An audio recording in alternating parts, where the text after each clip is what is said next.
Mr. Utagikar asks how one should rebalance one's mutual fund portfolio with regard to equity and debt market valuations.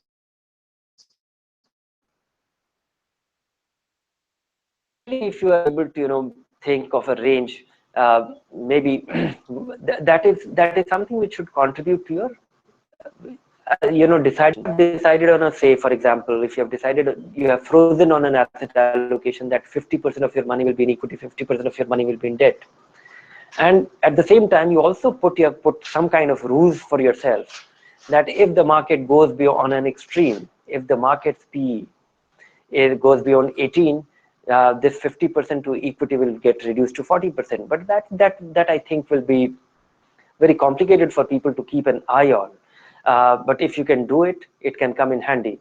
But there are situations, when the market can remain expensive and keep going up, and can remain expensive because markets go, the relative attractiveness based on valuation of the market is dependent on two things. One is that market becomes cheap, it corrects and it becomes cheap. The other is that market can remain expensive and the earnings of companies can rise, so it can remain expensive yet go up. That doesn't, so because the whole the thinking behind this question is that if markets are expensive they will correct, may not. So that is why I would like investors to approach all this with some simplicity.